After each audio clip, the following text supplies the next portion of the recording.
अब यहाँ पे बहुत सारी नई बातें बताऊंगा जिसके बारे में आपको सोचना होता है, जिसके बारे में सोचना पड़ता है नीट क्वालिफाई करने के लिए। रटी रटाई बातें अलग बात है, उससे आ जाते हैं 300 मार्क्स, लेकिन बाकी के 60 लाने के लिए, 360 लाने के लिए आपको चीजें सोचनी पड़ती हैं। अब कुछ एक्स्ट्रा पॉइंट्स बताऊंगा, उसके बारे में सोचिएगा।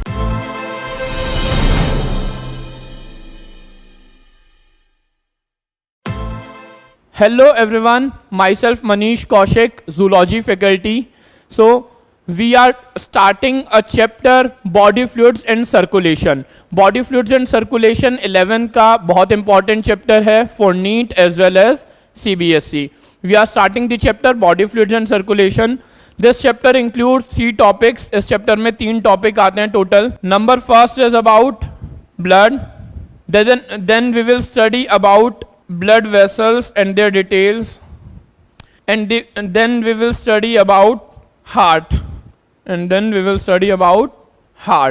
okay.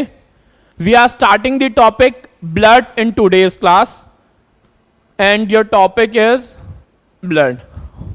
अब ब्लड के बारे में 9th क्लास से ही पढ़ते आ रहे हो सब बच्चे, तो सबसे पहली बात जो आपको सबसे बेसिक पता होनी चाहिए, that is blood is a specialized fluid connective tissue. Yes or no? Blood is a specialized fluid connective tissue. अब सबसे पहले आपको कनेक्टिव टिश्यू के बारे में थोड़ा सा पता होना चाहिए। मैं बता रहा हूं, कनेक्टिव टिश्यू वो टिश्यू होते हैं एनिमल्स में जो अलग अलग ऑर्गन्स को, टिश्यूज को कनेक्ट करते हैं, और उससे जरूरी बात, cells of connective tissues are always present in a matrix. जो कनेक्टिव टिश्यूज के सेल्स होते हैं वो हमेशा किसी ना किसी मैट्रिक्स में प्रेजेंट होंगे। Is it okay? तो cells of connective tissues are always present in a matrix. तो ब्लड के भी जो सेल्स हैं, blood cells, they are also present in a matrix. तो blood is a specialized fluid connective tissue. It's pH is around 7.2 to 7.4. that is slightly basic. So pH of blood is 7.2 to 7.4. एक adult human में, next point is, an adult human contains around 4.5 to 5.5 liter of blood. An adult human contains around 4.5 to 5.5 liter of blood. अब generally इतना blood एक adult human में होता है। Adult human का मतलब हम अकॉर्डिंग टू बॉडी वेट लेते हैं, मेल्स में 70 kg। अब किसी का वेट कम है तो ऑब्वियस सी बात है ब्लड भी कम होगा। ऐसा मत सोचना किसी कोई 42 kg का उसमें भी 5 लीटर ब्लड होगा, ऐसा नहीं होता। ओके, तो overall volume of blood can vary according to the weight. अब now we will study about blood in detail. तो नेक्स्ट स्लाइड ध्यान से सुनिएगा। ब्लड एक कनेक्टिव टिश्यू है, कनेक्टिव टिश्यू है तो मैट्रिक्स तो होगा ही होगा। तो एक तरफ हमने लिख दिया मैट्रिक्स और एक तरफ हमने लिख दिए ब्लड सेल्स, क्योंकि ब्लड कनेक्टिव टिश्यू है। कनेक्टिव टिश्यू का मींस मैट्रिक्स, और मैट्रिक्स में प्रेजेंट होंगे सेल्स। तो यहां पे ब्लड सेल्स होंगे जिन्हें लिखते हैं हम फॉर्म्ड एलिमेंट्स। क्या लिखते हैं? Formed elements, also called as, यहीं पे लिख दिया मैंने, blood cells. Matrix of blood is called as plasma. Matrix of blood is called as plasma. तो एक तरफ हमने लिखा ब्लड का matrix, that is plasma, and on another side formed elements, blood cells. जो प्लाज्मा होता है, it forms 55% of the total blood. Means plasma is 55% of the total blood. अगर 1 लीटर ब्लड की बात करें तो 550 ml, 550 ml प्लाज्मा होगा, 55%, and remaining 45% is blood cells. Remaining 45% is blood cells. Okay, तो अब हम प्लाज्मा की डिटेल पढ़ेंगे। बेसिक इतना है, पहले ब्लड सेल्स 3 तरह के होते हैं, फिर प्लाज्मा की डिटेल आगे स्टार्ट करते हैं। Blood cells are of 3 types. Number 1 is RBCs. Number 1 is RBCs, also called as erythrocytes. Also called as erythrocytes. Erythrocytes are the biological name of RBCs. Number 2 is WBCs, also called as leukocytes. And then number 3rd is platelets, also called as thrombocytes. So overall, blood cells are of 3 types: RBCs, also called as erythrocytes; WBCs, also called as leukocyte; platelets, also called as thrombocytes. Okay, now we are starting the detail. First of all, plasma. So blood detail में composition of blood में plasma is around 55%. अभी plasma की हम detail पढ़ेंगे. Plasma होता कितना है? 55%. अब एग्जैक्टली आप कभी ब्लड को टेक्निक से सेपरेट करोगे ना, ब्लड्स को टेक्निक से सेपरेट करोगे. मैं इसकी भी आपको एक स्लाइड दिखाता हूं. ये देखो, ब्लड को टेक्निक से सेपरेट करेंगे तो एक येलोइश कलर का लिक्विड अलग हो जाएगा और बाकी रेडिश कलर के सेल्स अलग हो जाएंगे. तो जो रेडिश कलर आता है वो ड्यू टू आरबीसीज आता है, because RBC contains a pigment haemoglobin. अभी मैं लिख के भी समझाऊंगा, अभी इतना सुनो. लेकिन जो सेपरेट होता है येलोइश कलर का स्ट्रॉ कलर का liquid, that is plasma. It is light yellowish in colour, straw colour होता है और यही मैट्रिक्स होता है. तो ब्लड का जो मैट्रिक्स होता है प्लाज्मा, वो एक लिक्विड है. इसीलिए हमने पहली लाइन लिखी थी, blood is a specialized fluid connective tissue. Okay, तो हम now we are studying the detail of plasma. Okay, तो प्लाज्मा में होता क्या क्या है? सबसे पहले प्लाज्मा में होता है वाटर, और वाटर होता है बहुत ज्यादा क्योंकि लिक्विड है, पानी तो हो गई. Plasma contains water that is around 90 to 92%. That is around 90 to 92%. Plasma contains water. Rest में plasma contains proteins. That is around 6 to 8%. Means plasma में 90 to 92% वाटर है, 6 to 8% प्रोटीन्स है. अब यहां पे थोड़ा और इंपॉर्टेंट आ जाता है. प्लाज्मा में प्रोटीन्स बहुत सारे होते हैं. प्लाज्मा कंटेन्स मैनी प्रोटीन्स, लेकिन उसमें 3 सबसे मेजर प्रोटीन है. इसीलिए एनसीईआरटी में डायरेक्ट लिखा है there are 3 major proteins in plasma. ऐसा मत सोचना कि 3 ही होते हैं, होते तो बहुत सारे हैं, लेकिन 3 मेजर प्रोटीन है जिनका फंक्शन आपके लिए जरूरी है. बाकी आप एमबीबीएस में पढ़ोगे. तो वो 3 मेजर प्रोटीन्स क्या, यहां पे लिख देता हूं मैं, 3 major proteins.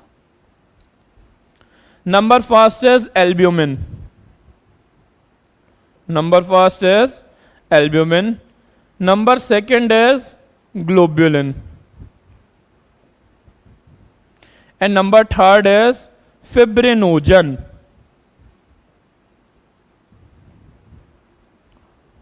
So number first is albumin, second one is globulin, number third is fibrinogen. अब एल्ब्यूमिन का एक फंक्शन एनसीईआरटी में लिखा है, वो तो हम पढ़ेंगे ही. इसके अलावा एक एक्स्ट्रा बात जो आपको याद रखनी है specially for NEET, albumin is the smallest plasma protein. Albumin is the smallest plasma protein. Plasma में ये 3 प्रोटीन है, इसके अलावा बहुत सारे अभी थोड़ी देर पहले बोला. तो जितने भी प्रोटीन है प्लाज्मा में, उनमें सबसे छोटा प्रोटीन एल्ब्यूमिन है. जो सबसे छोटा होगा वो सबसे ज्यादा भी हो सकता है. नेक्स्ट पॉइंट इसी से बन गया. Most abundant protein, most abundant plasma protein. अब एल्ब्यूमिन का फंक्शन यहां लिख रहा हूं, यहां जगह खत्म हो गई है. तो एल्ब्यूमिन का फंक्शन होता है, हमारे ब्लड में वाटर बहुत ज्यादा है because it is a fluid connective tissue. तो वाटर का ऑस्मोटिक बैलेंस रेगुलेट करना होता है, वो एल्ब्यूमिन करता है. तो एल्ब्यूमिन रेगुलेट्स और मेंटेन्स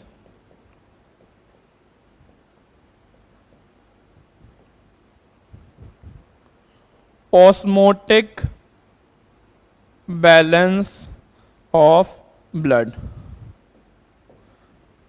आई होप यहां तक क्लियर हुआ होगा। Moving on to the next protein that is globulin.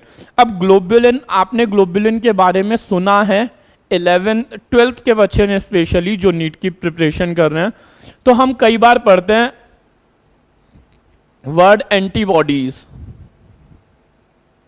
हम कई बार पढ़ते हैं वर्ड एंटीबॉडीज। अभी कोविड आया था, तो कोविड के टाइम पे हर डॉक्टर ने, या किसी की इम्यूनिटी वीक होती है तो हर डॉक्टर बार बार सजेस्ट करता रहता है प्रोटीन डाइट बढ़ाओ, प्रोटीन डाइट बढ़ाओ।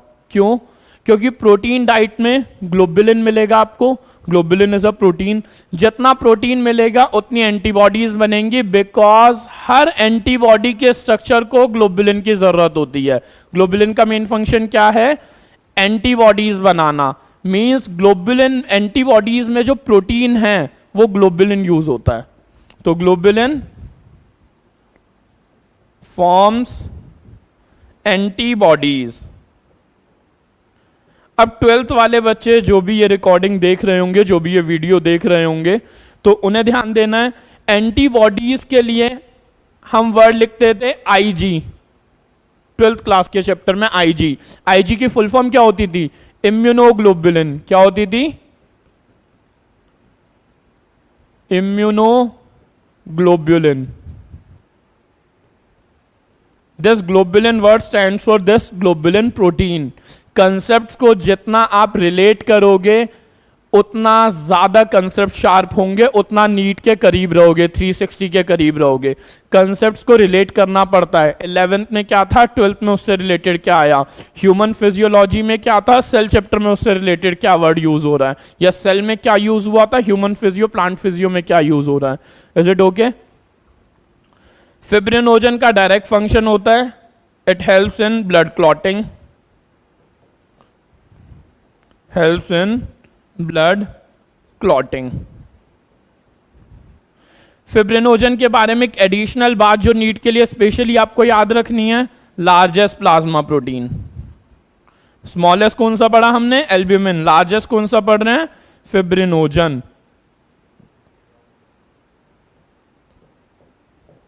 ओके, तो these are the 3 major proteins, major one. Okay, अब प्लाज्मा में और क्या आता है? मैं यहां पे मार्कर पेन चेंज कर देता हूं, ये हमने कर दिया ग्रीन। तो सबसे पहला वाटर आया था 90-92% एंड प्रोटीन 6-8%। बाकी अदर सब्सटेंसेस आते हैं 1% में। अब इसमें क्या क्या आता है? प्लाज्मा में ऑक्सीजन भी तो ट्रेवल करती है, ऑक्सीजन भी ट्रेवल करती है, तो गैसेस लिख दूं like oxygen, carbon dioxide etcetera. Plasma में ग्लूकोज, ये सब भी ट्रेवल कर रहे होंगे, तो न्यूट्रिएंट्स लिख देते हैं, nutrients like glucose, amino acids etcetera. Plasma में हॉर्मोन्स भी ट्रेवल कर रहे होंगे, प्लाज्मा में नाइट्रोजनस वेस्ट भी ट्रेवल करता है,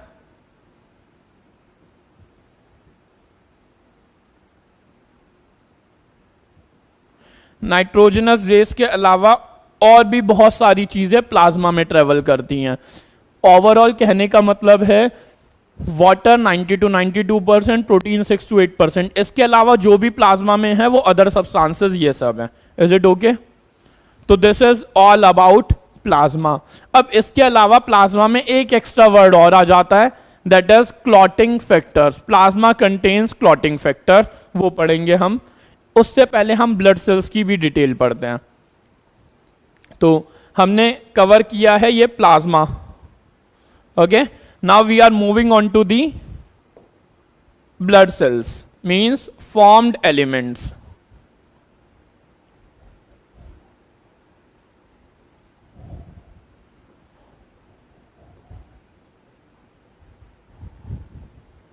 फॉर्म्ड एलिमेंट्स और ब्लड सेल्स 3 तरह के थे। RBC, also called as erythrocytes,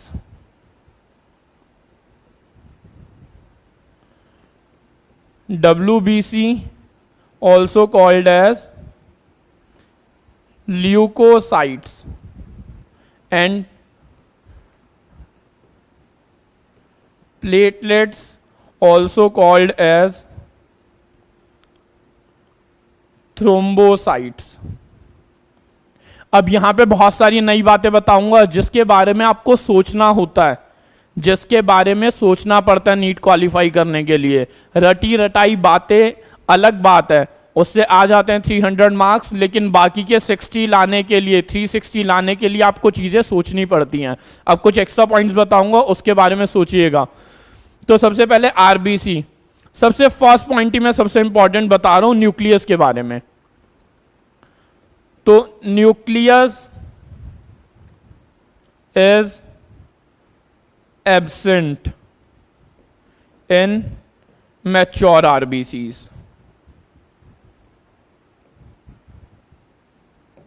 nucleus जो मैच्योर आरबीसीज होता है, मतलब जो फुली फंक्शनल आरबीसी होता है, उसमें कभी भी न्यूक्लियस नहीं होता। ये बात आप स्कूल में या कहीं भी आप डिस्कस कर रहे होगे तो 10 में से 6 से 7 बच्चों को पता ही होती है कि भाई आरबीसी में न्यूक्लियस नहीं होता। लेकिन क्यों नहीं होता? बिकॉज, मैं डायरेक्ट आंसर ही बता रहा हूं, बिकॉज जो आरबीसी है उसके अंदर होता है हेमोग्लोबिन। क्या होता है? हेमोग्लोबिन। अब ये बात एनसीईआरटी में कहीं नहीं लिखी, ये आपको सोचनी पड़ेगी, आपको कोई बताएगा, आपको कोई अच्छा समझाएगा तो आपके दिमाग में ये बातें आएंगी। आरबीसी के अंदर क्या होता है?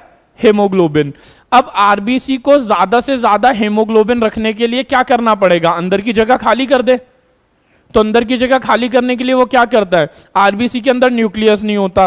अब न्यूक्लियस नहीं है तो न्यूक्लियस से कनेक्टेड होता है एंडोप्लाज्मिक रेटिकुलम, वो भी नहीं होगा। वो नहीं होगा तो गोल्गी बॉडी, वो भी उससे कनेक्टेड होती है, वो भी नहीं होगी। गोल्गी बॉडी नहीं होगी तो वैक्यूल और छोटे छोटे ऑर्गेनल्स, ये भी नहीं होंगे। अब जब सारे ऑर्गेनल्स नहीं है तो जगह ही जगह है, फिर कितना ही रखते रहो हेमोग्लोबिन को। तो nucleus is absent in mature RBCs, यहीं पे लिख रहा हूं, टू एकोमोडेट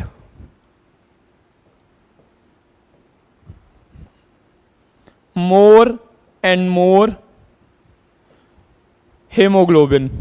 ओके, अब हेमोग्लोबिन ही है, haemoglobin is a red coloured iron containing pigment, जिसकी वजह से आरबीसी रेड कलर के होते हैं और जिसकी वजह से ब्लड रेड कलर का होता है। Is it okay?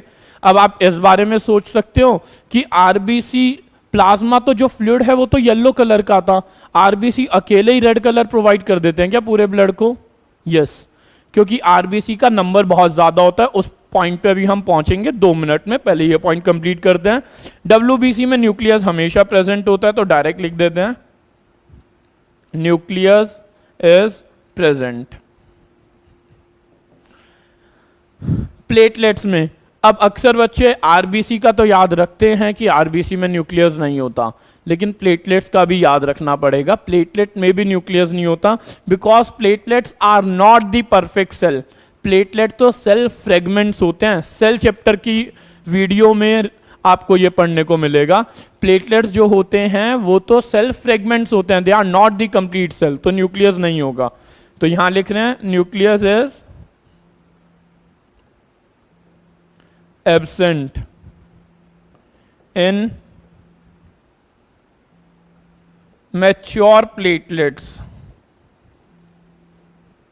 because they are just a cell fragment. Okay, अब नेक्स्ट पॉइंट जो आपको सोचना है, अब मैं उसी पॉइंट पे आ गया जिसके बारे में जिक्र कर रहा था, दैट इज काउंट। आरबीसी का काउंट कितना होता है? आरबीसी का काउंट होता है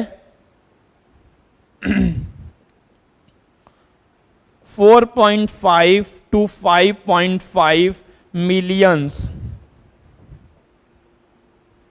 पर mm क्यूब ऑफ ब्लड। अब हर बच्चा एनसीईआरटी में ये चीज रखता है, सोचता है क्या नहीं बता रहे हैं, एनसीईआरटी में लिखी तो है। आपको ना कंसेप्ट्स फील करने पड़ेंगे। 1 mm क्यूब ब्लड का मतलब पता है आप लोगों को? 1 mm क्यूब ब्लड का मतलब होता है 1 हैवी ड्रॉप ऑफ ब्लड। जब आपके हाथ पे पिन चुभती है, एक पिन करो अपने हाथ पे और वहां पे जो 1 ड्रॉप ब्लड निकलेगा, उस 1 ड्रॉप ब्लड में अराउंड 4.5 मिलियन आरबीसी हैं, मतलब लगभग 45 to 55 लैक्स। इतने ज्यादा आरबीसी हैं तो ऑब्वियस सी बात है पूरे ब्लड का कलर अकेले यही रेड कर देते हैं। इसके अलावा डब्ल्यूबीसी का काउंट 6,000 to 8,000 पर mm³ of blood.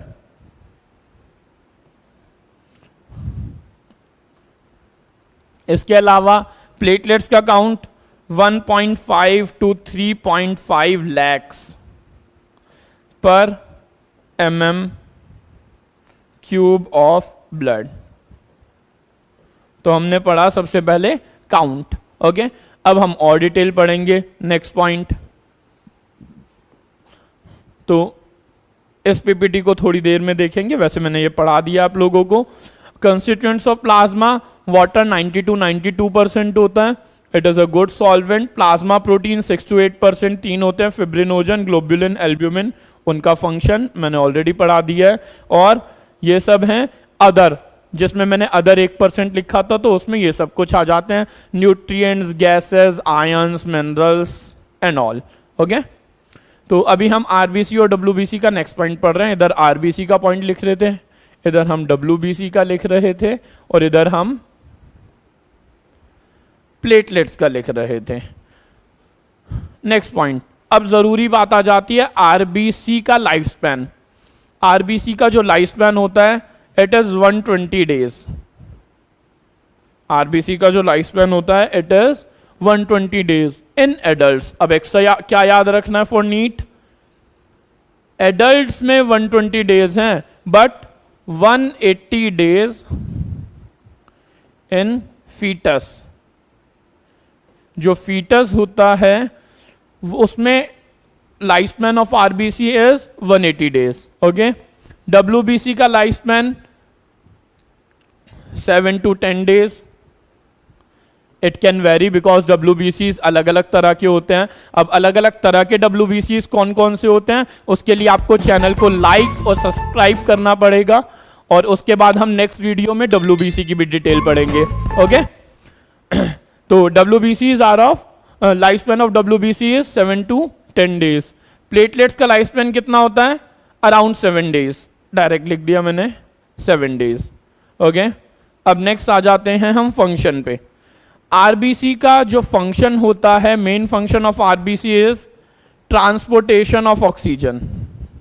Transportation of oxygen. अब आप बोलोगे सर अभी थोड़ी देर पहले तो आपने ऑक्सीजन का ट्रांसपोर्टेशन प्लाज्मा में अदर में भी लिखवा दिया था। मैं दिखा देता हूं, यहां पे अदर्स में भी मैंने लिखवा दिया था, गैसेस लाइक O2।